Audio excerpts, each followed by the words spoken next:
Start today's current affairs. आज है 28 जुलाई। देखो, सबसे पहले जो इम्पोर्टेंट आर्टिकल आया हुआ था हिंदू में वो था ये स्कीम के रिगार्डिंग है। इसका नई स्कीम का नाम क्या है? भव्य रसायन स्कीम। भव्य रसायन स्कीम। ये स्कीम किस चीज़ के रिगार्डिंग है? ये स्कीम बात करेगी कि किस की इंफ्रास्ट्रक्चरल डेवलपमेंट के बारे में है ये। ठीक है, हमें पता है कि इंडिया का गोल है विकसित भारत 2047 तक हमें अचीव करना है। ठीक है, जिसके तहत हमारा आत्मनिर्भरता का भी रोल है, यानी कि सेल्फ रिलायंस हमको अचीव करना है। हमें डोमेस्टिक जो प्रोडक्शन है वो अचीव करनी है, ताकि हमारी जो ग्लोबल सप्लाई चेन की जो डिपेंडेंस, ग्लोबल सप्लाई चेन की जो वल्नरेबिलिटीज़ हैं उनको अवॉइड किया जा सके। ठीक है, तो डोमेस्टिक प्रोडक्शन या फिर डोमेस्टिक कैपेबिलिटीज़ को डेवलप करना हमारा एक मेजर ऑब्जेक्टिव है। और स्पेसिफिकली आफ्टर कोविड-19 शुरू हुआ था, जब हमें ग्लोबल सप्लाई चेन के सेटबैक्स जो है वो देखने को मिले थे। सिंपल सी बात है। ठीक है, तो उसी गोल को अचीव करने के लिए हम उसके अंदर एक ही स्कीम लाई गई है, भव्य रसायन स्कीम। तो देख सकते हैं हम कि ये भाई PIB से ली गई है ये, और उस पर भी थी ये न्यूज़पेपर में। और GS3 इंफ्रास्ट्रक्चरल डेवलपमेंट वो वाले टॉपिक पे हम इसको लिंक करेंगे। देखो, इसका कोर ऑब्जेक्टिव क्या है इस स्कीम का, इस भव्य रसायन स्कीम का कोर ऑब्जेक्टिव क्या है कि तीन केमिकल पार्क बनाए जाएंगे। अब पार्क का मतलब क्या होता है? केमिकल पार्क का मतलब है कि एक ऐसा इंडस्ट्रियल इकोसिस्टम जहाँ पे एक तरह से ये प्लग एंड प्ले इंफ्रा या फिर जो इकोसिस्टम है, इंडस्ट्रियल इकोसिस्टम, वो डेवलप करके देती है सरकार, जिसमें लॉजिस्टिक्स होंगे। ठीक है, लॉजिस्टिक फैसिलिटी है, और यहाँ जैसे रॉ मटेरियल्स है, इंडस्ट्रीज़ है, एनर्जी सप्लाई वगैरह है। तो इस तरीके से उसको एक जगह पे लोकेट करना, ताकि इकोनॉमीज़ ऑफ स्केल को हम अचीव कर पाएँ और एफिशिएंसी ज़्यादा हो। ठीक है, जैसे लॉजिस्टिक्स में या फिर जो लीकेजेस होती हैं वो सब ना हो। ठीक है, एफिशिएंसी बढ़े, तो उसके लिए सभी चीज़ों को एक ही जगह पे लोकेट करना, उसको हम पार्क नाम देते हैं। ठीक है, कि भाई ये क्या हो गया, ये एक पार्क है, केमिकल पार्क। ठीक है, तो ये भव्य रसायन स्कीम किसके रिगार्डिंग है? 3 इंटीग्रल केमिकल पार्क बनाए जाएंगे to boost the domestic manufacturing. Context क्या है इसका, क्यों लाई गई है ये स्कीम, एकदम से ऐसा क्या हुआ? कंटेक्स्ट यही है कि कोविड के बाद से गवर्नमेंट भाई धीरे धीरे फोकस कर रही है अपना कि किस तरीके से डोमेस्टिक प्रोडक्शन को डेवलप किया जा सके।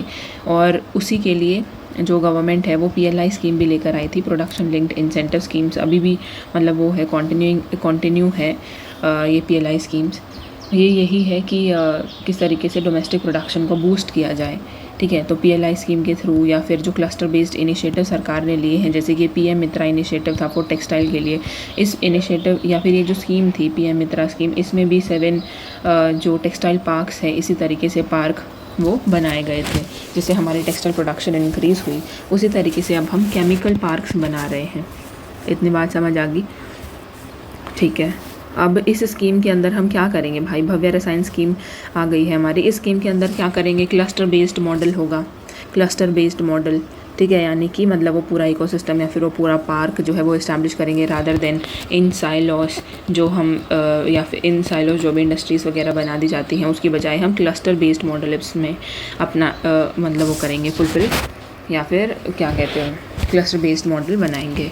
ठीक है, और सारा फिज़िकल इंडस्ट्रियल इकोसिस्टम बनाया जाएगा, प्लग एंड प्ले फैसिलिटीज़ दी जाएंगी, रेडीमेड फैक्ट्रीज़। अब देखो, सिंपल सी बात है कि सरकार ऐसा कर क्यों रही है? वो सीधा रेंट भी तो दे सकती है कि भाई प्राइवेट लोग आए, प्राइवेट लोगों को बोल सकती है कि भाई प्राइवेट कंपनीज़ आएँ और यहाँ पे अपना प्रोडक्शन शुरू करें। लेकिन प्राइवेट सेक्टर जो है ना, उसका कंट्रीब्यूशन या फिर उनका जो रोल है, पार्टिसिपेशन है, उसी को इंक्रीज़ करने के लिए ऐसा किया जाता है, ताकि उनको ज़्यादा से ज़्यादा स्कोप फॉर देयर प्रॉफिट और स्कोप फॉर द ग्रोथ ये दिखाई दे। ठीक है, इस वजह से सरकार ये प्लग एंड प्ले इनिशिएटिव्स या फिर readymade factories, uninterrupted supply power वगैरह, वाटर की, रॉ मटेरियल्स की, ठीक है, इनपुट्स की, वो सभी प्रोवाइड करे। तो इसका यही है सबसे मेन फीचर इस स्कीम का क्या है कि इस स्कीम में हमें फोकस शिफ्ट होता हुआ दिखाई दे रहा है गवर्नमेंट का, कि एक एक यूनिटरी डेवलपमेंट, जैसे कोई भी एक इंडस्ट्री वगैरह बना दी, यूनिटरी डेवलपमेंट से अब हम कहाँ जा रहे हैं, हम क्लस्टर बेस्ड मॉडल पे शिफ्ट कर रहे हैं। पहला तो ये चीज़। दूसरा, इसके अंदर इन पार्क के अंदर क्या करा जाएगा। देखो मान लो ये पार्क है, इन पार्क में हमने बना दिया कि भाई 2-3 फैक्ट्रीज़ यहाँ पे लगा दी। इन सभी फैक्ट्रीज़ का जो भी अफ्लुएंट आएगा, मतलब जो भी वेस्ट प्रोडक्ट है, उन सभी को कॉमन जगह पे ट्रीट किया जाएगा, ठीक है, ताकि सभी अलग अलग इंडस्ट्रीज़ को अपने अलग अलग वेस्ट डिस्पर्सल के बारे में ना सोचना पड़े। तो इसके अंदर हमने क्या किया है, इन केमिकल पार्क्स में हमारी अप्रोच क्या रहेगी इंडियन भारत सरकार की, कि कॉमन अफ्लुएंट ट्रीटमेंट प्लांट्स बनाए जाएंगे इंडस्ट्रियल वेस्ट के लिए, और उसी के ही वेस्ट के ट्रीटमेंट के लिए मतलब स्टोरेज एंड डिस्पोजल फैसिलिटीज़ दी जाएंगी। तो मतलब इसमें वेस्ट का भी ध्यान रखा जा रहा है, वेस्ट के ट्रीटमेंट का भी, ये इसका एक एनवायरमेंटल एंगल है, ठीक है। ड्यूरेशन भाई कब से कब तक बनेंगे, ये रेडी हो जाएंगे बताओ। ये 5 साल का टाइम पीरियड इनको दिया गया है, करीब 2030 और 31 तक ये कंप्लीट हो जाएंगे अपने 3 केमिकल पार्क। फाइनेंशियल लेआउट अगर हम देखें, जो न्यूज़पेपर में मेंशन थे आर्टिकल में, कि 3030 करोड़ दिए जाएंगे, टोटल आउटले तीनों के लिए है। हर पार्क को 1000 करोड़ मिलेगा सेंटर से फॉर इंफ्रास्ट्रक्चर के लिए, और 30 करोड़ मिलेंगे फॉर एडमिनिस्ट्रेशन के लिए। इसके अलावा स्टेट्स भी देंगी इतने पैसा, ठीक है, नॉट इम्पोर्टेंट इतना है सच, बट थोड़ा सा ये वाला आइडिया हमें रखने की कितना जो है फाइनेंशियल इनके लिए अनाउंसमेंट हुई है, बजट एलोकेशन हुआ है।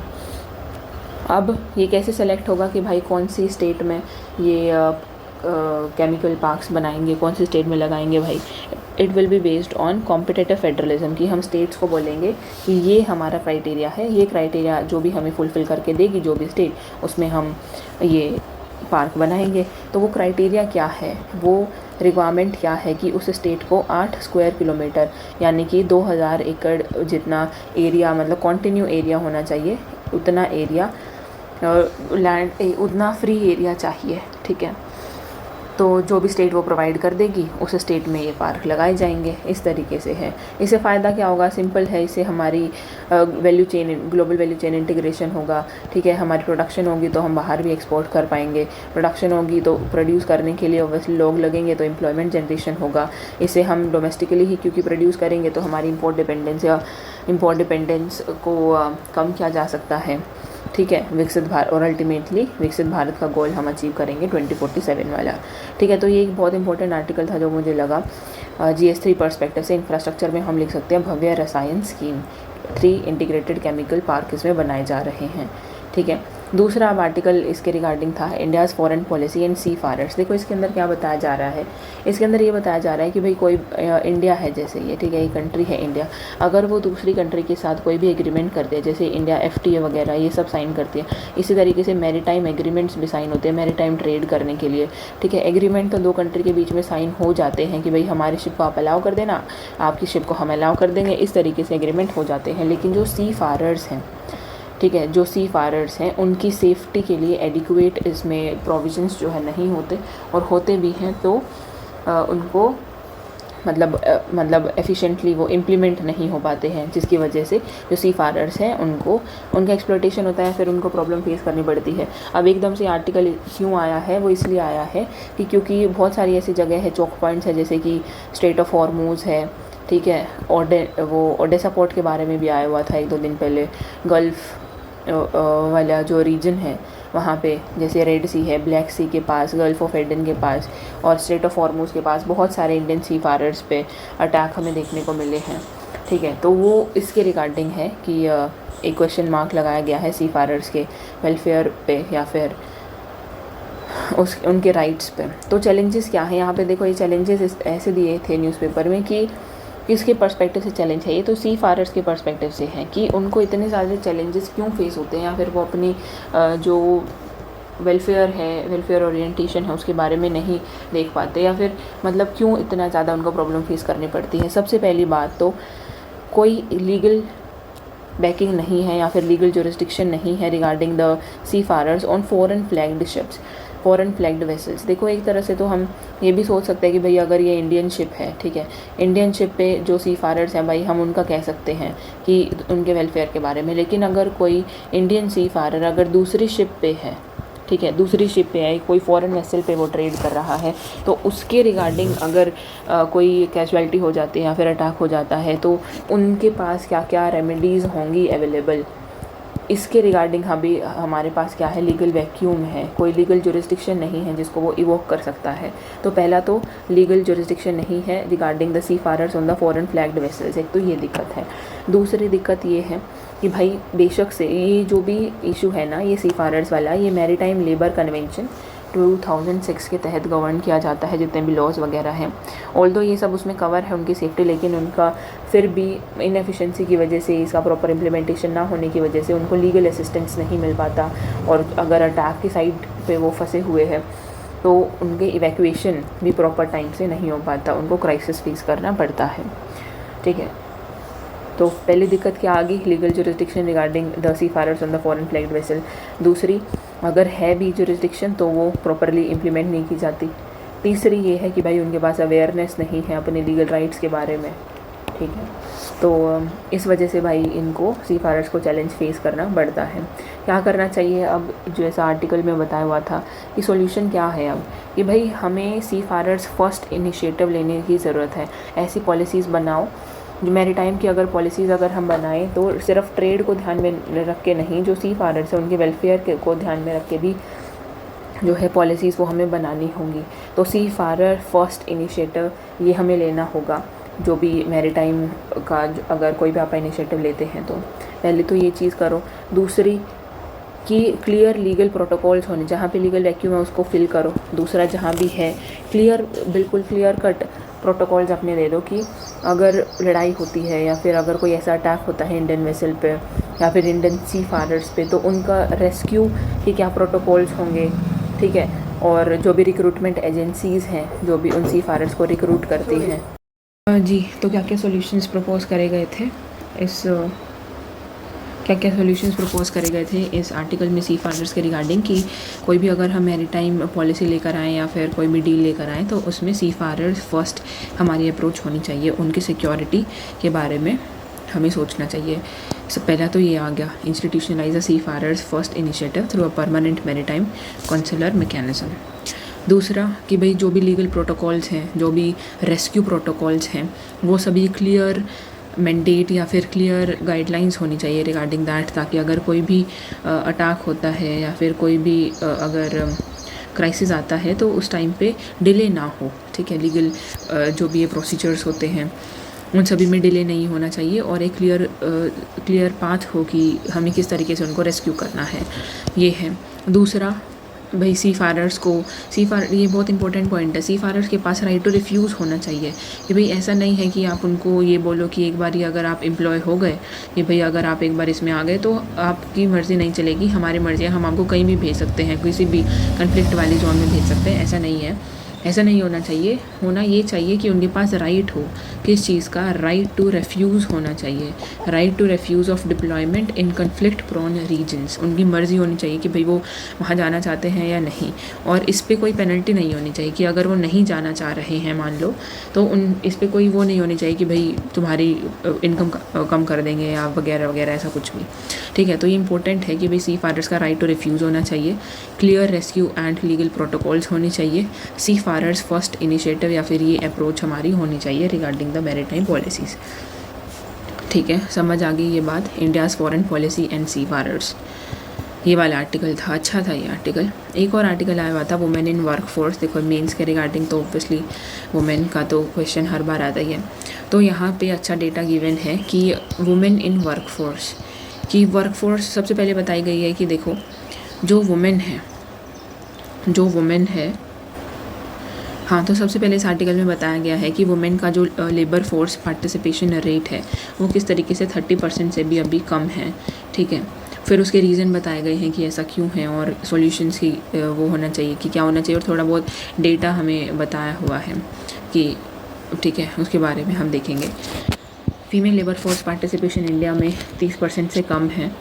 इम्पोर्टेंट क्यों है भाई फीमेल लेबर फोर्स पार्टिसिपेशन, क्यों चाहिए हमें वो, क्योंकि apart from other reasons as well, इससे इकोनॉमिक जो है और भी हमें ग्रोथ देखने को मिल सकती है। इकोनॉमिकल एंगल अगर हम देखें इसका तो जीडीपी ग्रो कर सकती है हमारे 2% से, जो बहुत बड़ा वो है, एक अचीवमेंट है। तो जीडीपी ग्रो कर सकती है बाय 2 परसेंटेज पॉइंट से अगर हम female labour force participation rate को इंक्रीज़ करते हैं। तो ये तो जीडीपी तो ग्रोथ होगी ही, साथ में अगर आप फीमेल को मतलब लेबर फोर्स में इंक्लूड करते हो, उनके जो भी वेजेस होंगे या फिर उनका सेल्फ एम्पावरमेंट वगैरह, इसके अलावा उनके जो भी वेजेस उनको मिलेंगे उससे वो की न्यूट्रिशन अवेलेबिलिटी उनको मिलेगी।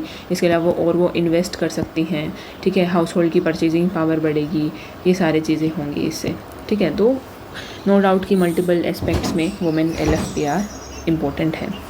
लेकिन अभी भी क्या चैलेंजेस हैं कि वुमेन इन लेबर फोर्स में क्या चैलेंजेस वो फेस करती हैं, कि नॉर्मल पॉइंट्स तो हैं जी। तो देखो न्यूज़पेपर में ना हमें इसी तरीके से जो है पॉइंट्स मिलते हैं या फिर कीवर्ड जैसे मिलते हैं जो हमारे आंसर को स्टैंड आउट करते हैं फ्रॉम अदर कॉपीज़। तो इस वजह से ही हमें न्यूज़पेपर को थोड़ा बहुत जैसे आइडिया उसका रखना चाहिए। जैसे इसमें है कि नॉर्मल चैलेंजेस हम सबको पता है कि भाई वुमेन का LFPR कम क्यों है, ठीक है, बहुत सारे चैलेंजेस हैं। लेकिन यहाँ पे देखो किस तरीके से गिवन है, bias towards care giving sectors, कि भाई वुमेन जो भी उनकी हाउस होल्ड प्रेफरेंस होती है, हस्बैंड प्रेफरेंस वगैरह, वो सब यही होती है कि वुमेन जो है वो केयर गिविंग सेक्टर्स की तरफ ज़्यादा जाए, ठीक है। उनको वो लेबर फोर्स वाले जो वर्क होते हैं, ठीक है, वो सब वो करने की प्रेफरेंस नहीं दी जाती।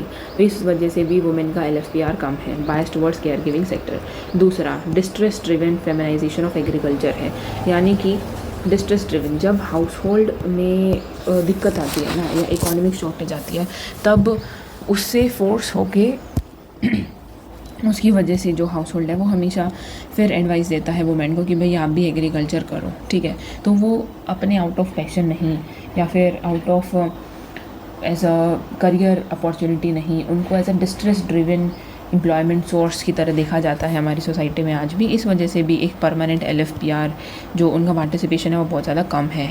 अच्छे पॉइंट है दोनों। इसके अलावा एक ये भी है कि भाई कोई अगर वो LFPR में आ भी जाती हैं, लेबर फोर्स का वो पार्ट भी बन जाती हैं एक्टिवली, लेकिन फिर भी जो भी हमारे अप डाउन्स चलते हैं इकॉनमी में, जैसे कि इकोनॉमिक शॉक्स आए थे, ये कोविड के टाइम पे हुआ, GST के टाइम पे हुआ, तो ये देखने को मिला कि इकोनॉमिक शॉक्स का बहुत ज़्यादा इफेक्ट पड़ता है, डिसप्रोपोर्शनेट इफेक्ट पड़ता है वुमेन के एम्प्लॉयमेंट पे, ठीक है। इस वजह से उनका LFPR से वो दोबारा से रिमूव हो जाती हैं। तो ये 3 इंपॉर्टेंट पॉइंट्स लगे कि क्या क्या चैलेंजेस आ सकते हैं। एक तो economic shocks hits women's employment hardest, मतलब डिसप्रोपोर्शनेट इफेक्ट होता है। दूसरा distress driven feminisation of agriculture, and तीसरा bias towards care giving sectors, ठीक है।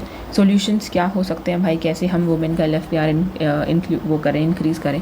तमिलनाडु के मॉडल को हम अडॉप्ट कर सकते हैं कि उन्होंने क्या, मतलब उनकी वो देखो, आप एक बार प्रोग्रेस देखो कि बेशक से 5.5 या फिर 5 to 6% ऑफ द पॉपुलेशन उनके पास है, ठीक है। पूरे इंडिया की सिर्फ 5 to 6% पॉपुलेशन जो है उनके पास है, लेकिन स्टिल वो कंट्रीब्यूट करता है 40% of India's female factory worker. कहने का मतलब ये है कि इंडिया के जो भी मतलब जितने भी टोटल वुमेन वर्कर हैं, ठीक है, उनमें से मान लो 100 है, ठीक है, उनमें से 40 वर्कर खाली और खाली तमिलनाडु में से आते हैं। तो तमिलनाडु बेशक से उसकी ओवरऑल पॉपुलेशन कम है, लेकिन फिर भी उसका एक contribution to female factory worker overall वो 40% है, ठीक है। तो उनके ऑब्वियसली उनकी सरकार के अच्छे इनिशिएटिव्स हैं, जैसे कि लॉजिस्टिक्स, उनको वुमेन को जैसे सेफ़ ट्रांसपोर्टेशन फैसिलिटी प्रोवाइड करना, या फिर मतलब जो होती है वर्किंग कंडीशंस होती हैं उनको वुमेन वेलफेयर ओरिएंटेड बनाना, और वुमेन को इंसेंटिवाइज़ करना, उनको एक हेल्पिंग हैंड प्रोवाइड करना कि मतलब उनको एम्प्लॉयमेंट मिले, एजुकेशन वगैरह पे ध्यान देना, ये सारे पॉइंट्स आएंगे इसमें। तो तमिलनाडु मॉडल को हमें अडॉप्ट करना चाहिए, या फिर जापान का जो मॉडल है, जापानीज़ गवर्नमेंट ने क्या करा है ना, देखो जापानीज़ गवर्नमेंट जो है वो गवर्नमेंट खुद इन्वेस्ट कर रही है चाइल्ड वेलफेयर पे, कि भाई ताकि जो चाइल्ड बियरिंग होती है या फिर जो भी है बच्चे की देखभाल होती है, उसमें गवर्नमेंट ज़्यादा इन्वेस्ट कर रही है, ताकि सारा बर्डन उस किस पे ना आए, वुमेन पे ना आए, और वुमेन अपना टाइम जो है वो उसमें लगा सके, एम्प्लॉयमेंट में लगा सके, लेबर फोर्स पार्टिसिपेशन में निकाल सके। जापान गवर्नमेंट उनको क्रैश फैसिलिटी, जिसको आंगनवाड़ी बोलते हैं, इन फैसिलिटीज़ को प्रोवाइड करती है, सेफ़ ट्रांसपोर्ट प्रोवाइड करा है उन्होंने, फेवरेबल कंडीशंस हैं, ठीक है, वुमेन के ज्वाइन करने के लिए। अभी देखो जैसे ये न्यूज़पेपर में ये वर्ड आए हुए थे, एबेनॉमिक्स, वुमेनॉमिक्स। वुमेनॉमिक्स हम अच्छा वर्ड है, इसको हम यूज़ कर सकते हैं, मतलब जैसे दो उससे मिलके बनाए, वुमेन प्लस इकोनॉमिक्स, की उन दोनों को हमें जो है इंटीग्रेट करके देखना चाहिए, तभी वुमेन का LFPR और इकोनॉमिक वेलफेयर वो बढ़ेगा। एबेनॉमिक्स अलग है, मतलब ये जापानीज़, तो ये एबेनॉमिक्स एक वर्ड यूज़ किया जाता है for the collective efforts of the monetary policy and the fiscal policy of Japan, जो उन्होंने किया था 2012 में आई गेस, डिफ्लेशन से बाहर आने के लिए, डिफ्लेशन से बचने के लिए, क्योंकि उनकी इकॉनमी ना बहुत सालों तक जैसे डिफ्लेशन थी, वहाँ पे इन्फ्लेशन नहीं हो रही थी, इन्वेस्टमेंट नहीं हो रही थी, तो जो भी उन्होंने कलेक्टिव एफर्ट्स यूज़ करे उसके लिए एक ये टर्म यूज़ किया जाता है एबेनॉमिक्स। ठीक है, जस्ट वैसे ये यहाँ पे रेलेवेंट नहीं है, यहाँ पे वुमेनॉमिक्स यूज़ कर सकते हैं, कि जापानीज़ फ्रेमवर्क हमें यूज़ करना चाहिए, बस इतना ही है। ठीक है, तो और क्या हो सकता है भाई, पॉलिसी शिफ्ट करो फ्रॉम वेलफेयर टू एम्प्लॉयमेंट। ठीक है, पैसिव उनको रेसिपिएंट की जगह एक्टिव कंट्रीब्यूटर्स बनाना चाहिए इन आर इकोनॉमी। तो वुमेन के रिगार्डिंग यही था, हम अच्छे से यूज़ कर सकते हैं। ये डेटा पॉइंट है कि LFPR अभी भी 30% से कम है। इंपॉर्टेंस क्या है, अगर इसको हम इंक्लूड करेंगे, ये दूसरी इंपॉर्टेंस है, एक ये इकोनॉमिक वाली है कि GDP हमारा 2% से ग्रो हो सकता है। फिर भी चैलेंजेस क्या है, इकोनॉमिक शॉक्स का डिस्प्रोपोर्शनेट इफेक्ट है, distress driven feminisation of agriculture है रादर देन उसको एक स्टैंड अलोन एम्प्लॉयमेंट मतलब ऑप्शन देखना, and bias towards care giving sectors हैं। सॉल्यूशन क्या हो सकते हैं इसके, सॉल्यूशन यही होंगे तमिलनाडु मॉडल, तो तमिलनाडु मॉडल को हमें यूज़ करना चाहिए, तमिलनाडु मॉडल को यूज़ करो या फिर जापानीज़ मॉडल को यूज़ करो, वुमेनॉमिक्स का पॉलिसी शिफ्ट करो फ्रॉम वेलफेयर टू एम्प्लॉयमेंट। ठीक है, तो वुमेन के रिगार्डिंग ये आर्टिकल था। एक आर्टिकल आया हुआ है हिंदू में इसके regarding, US trade policy and section 301। हमें पता है कि US भाई उसने बहुत सारी कंट्री पे, करीब 30 कंट्रीज़ पे उसने टैरिफ लगा दिए हैं, इंक्लूडिंग इंडिया एंड चाइना। इस आर्टिकल के अंदर बताया गया है कि किस तरीके से जो US का मतलब जो ट्रम्प है उनका पहले जो भी ऑर्डर्स थे टैरिफ वगैरह लगाने के, ट्रेड रेस्ट्रिक्शंस के, उनको US सुप्रीम कोर्ट ने खारिज कर दिया था, लेकिन फिर भी उनका जो ये ट्रेड एक्ट है, US ट्रेड एक्ट का सेक्शन 301 को यूज़ करते हुए उन्होंने दोबारा से सेंक्शंस लगा दिए हैं। तो सेक्शन 301 है क्या, पहले तो उनके ट्रेड एक्ट का ये एक्ट ये कहता है कि भाई अगर कोई भी कंट्री US के साथ जो है ट्रेड कर रही है, उस कंट्री में से जो भी प्रोडक्ट आ रहे हैं, अगर वो प्रोडक्ट अनफेयर प्रैक्टिसेस से बने हैं, अनफेयर प्रैक्टिसेस से आए हैं, अनफेयर कहने का मतलब यहाँ पे है फोर्स्ड लेबर, कि भाई जो भी यहाँ पे सामान आप बेच रहे हो, अगर आप अपनी कंट्री में इसको फोर्स्ड लेबर से प्रोड्यूस करके लाए हो, तो यहाँ पे US जो है उस पर एक्शन ले सकती है, या फिर US के जो भी वो ट्रेड का जो भी वो होता है, ट्रेड एडमिनिस्ट्रेटर वगैरह, वो रिटेलिएटरी मेजर आप पे ले सकता है। और रिटेलिएटरी मेजर मतलब टैरिफ या फिर रेस्ट्रिक्शंस आपके प्रोडक्ट पे लगा सकता है। तो कहने का मतलब डायरेक्टली इनडायरेक्टली वो ये कहना चाह रहे हैं इंडिया पे ट्रेड रेस्ट्रिक्शंस लगा के, कि टैरिफ लगा के, कि इंडिया से जो भी प्रोडक्ट आता है भाई वो फोर्स लेबर से बना होता है, कुछ भी इलॉजिकल रीजंस उनको चाहिए हैं अपने टैरिफ लगाने के लिए, तो वो ऐसा कर रहे हैं। तो हमें बस 301 आर्टिकल पता होना चाहिए, वो क्या कहता है ये आर्टिकल US ट्रेड एक्ट का। एक दूसरा इस आर्टिकल के अंदर पॉइंट ये है कि देखो US ने ना इंडिया और चाइना दोनों पे ट्रेड रेस्ट्रिक्शंस लगाए। इंडिया पे लगे हैं 10%, अप्रॉक्स 10%, और चाइना पे लगे हैं अप्रॉक्स 12%। ठीक है, तो यहाँ पे हमें बताया जा रहा है कि ऑल्दो हम एब्सोल्यूट एडवांटेज में नहीं हैं, लेकिन फिर भी हम कंपैरेटिव एडवांटेज में हैं अपने कॉम्पिटिटर से, जैसे कि चाइना से, जैसे कि वियतनाम से। ठीक है, और इसको हम अच्छे से यूज़ भी कर सकते हैं इस कंपैरेटिव एडवांटेज को, लेकिन अल्टीमेटली डिपेंड इस बात पे करेगा कि इंडिया का कितना गेन होगा इस एडवांटेज से, कंपैरेटिव एडवांटेज से। डिपेंड करेगा इंडिया की कैपेसिटी पे, की और कैपेसिटी पे, और कितना अच्छे तरीके से वो शो करता है कि जो उनके प्रोडक्ट्स हैं भाई वो एक प्रॉपर लीगल सिस्टम को फॉलो करके बनाए जाते हैं, इस तरीके से इस आर्टिकल में बताया हुआ है। ठीक है, तो यही है कि Donald Trump is using 301 article of section 301 of US trade act को यूज़ करके वो न्यू टैरिफ इम्पोज कर रहा है, डिस्पाइट इसके कि US सुप्रीम कोर्ट उसके पहले वाले डिसीजंस को खारिज कर चुकी है। 301 क्या है ये आर्टिकल पावर देता है US ट्रेड रिप्रेजेंटेटिव को कि ये पर्सन चाहे तो इन्वेस्टिगेट कर सकता है, रिटेलिएट कर सकता है against the unfair foreign trade practices, जैसे कि फोर्स्ड लेबर।